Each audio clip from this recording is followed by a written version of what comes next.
नवीन आम बात और जीर्ण आम बात। नवीन आम बात में क्या करते हैं कि लंघन हम करते हैं, ऋक् स्वेदन करना चाहिए, दीपन पाचन उपाय करना चाहिए, स्नेह व स्नाभ्यंग का निषेध, एरंड तेल का अभ्यंतर पान प्रशस्त माना गया है।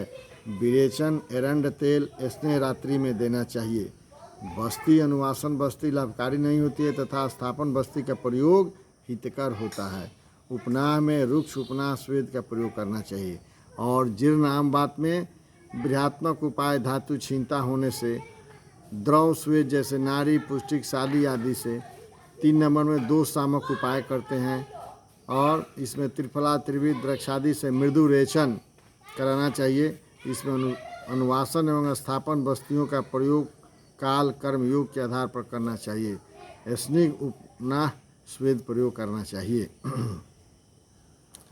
आम बात में प्रचलित योग जो है अजमोजादी चूर्ण 3 से 6 ग्राम सुबह शाम ल्यूक वाटर के साथ हम लोग देते हैं। पंचकोल चूर्ण 4 ग्राम सुबह शाम फंड के रूप में देते हैं। त्रिकटु चूर्ण शुंठी पिपली 2 से 4 ग्राम गर्म जल के साथ देते हैं और त्रिकटु चूर्ण 2 से 4 ग्राम गर्म जल के साथ देते हैं। स्नेह योग में महाविषगर्भ तेल अभ्यंग लगाते हैं और सैंधवादी तेल हम लोग क्या करते हैं कि रोगी को मालिश करने के लिए हम लोग देते हैं।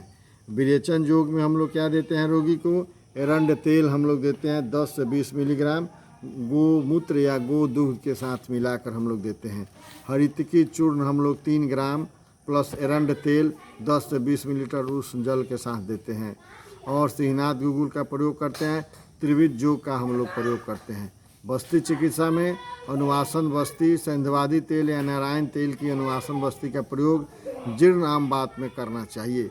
हम लोग उसकी मात्रा 50 से 100 मिलीलीटर का हम लोग प्रयोग करते हैं। स्थापन बस्ती में एरंड मूलादि निरूह बस्ती, दसमूल निरूह बस्ती, क्षार बस्ती और वैतरण बस्ती हम लोग का प्रयोग हम लोग करते हैं। और सबसे पहले आम बात में चिकित्सा व्यवस्था के लिए हम बताने जा रहे हैं कि संक्षिप्त क्रिया वगैरह निदान परिवर्जनम, निदान का परिवर्जन करना चाहिए। दूसरे नंबर में कटु तिक्त रस प्रधान उष्ण आहार का सेवन करना चाहिए। तीसरे नंबर में रुक्ष स्वेद एवं आम पाचन के उपाय करना चाहिए। चौथे में हम लोग क्या करते हैं कि शुंठी चूर्ण 1 ग्राम हम लोग लेते हैं। आम बातारी रस 125 मिलीग्राम, मल सिंदूर 75 मिलीग्राम तथा शुद्ध कुपलू 75 मिलीग्राम हम ले करके इसको खरल करके सुबह दोपहर सांझ मधु से भोजन के बाद हम लोग सेवन कराते हैं। अजमोजादी चूर्ण 3 ग्राम सुबह शाम उष्ण जल के साथ देते हैं। और रसनादी काढ़ा 30 मिलीलीटर सुबह और 30 मिलीलीटर शाम को समान भाग जल के साथ देते हैं। सिंहनाथ गुगुल 500 मिलीग्राम सुबह दोपहर शाम हम लोग देते हैं रसनादी क्वाथ से। एरंड पाक 5 से 10 ग्राम उष्ण जल के साथ हम लोग एरंड पाक का सेवन कराते हैं। एरंड तेल हम लोग क्या करते हैं कि 20 मिलीलीटर रात्रि में गोमूत्र या गो दूध के साथ हम लोग एरंड तेल का प्रयोग करते हैं। सत्वाजय उपाय करना चाहिए।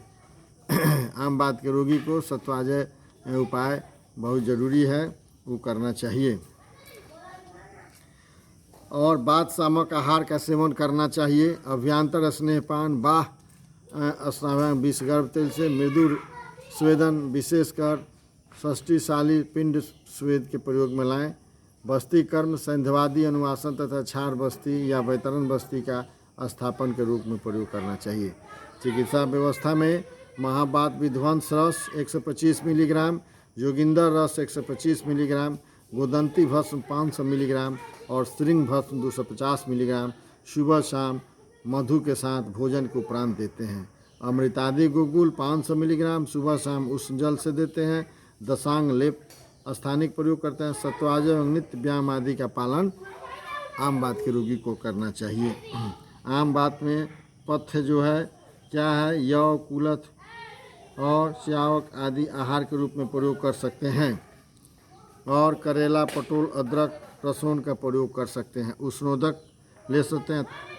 ये आम बात के रोगी का आपका पथ्य जरूरी है। और अपथ्य में क्या करते हैं, विरुद्ध होंगे असात में भोजन। अपथ्य आम बात के रोगी का अपथ्य जो है विरुद्ध एवं असात में भोजन नहीं करना चाहिए। अनुप मांस रस का सेवन नहीं करना चाहिए। वेग विधारण, रात्रि जागरण एवं दिवा स्वप्न, आलस, चिंता, स्वेग आदि मानसिक कारण ये आम बात में अपथ्यकर है। ये आम बात में अपथ्यकर है। अब इसके बाद आम बात का आज टॉपिक समाप्त हुआ। इसके बाद नेक्स्ट क्लास में हम प्रमेय पढ़ाएंगे।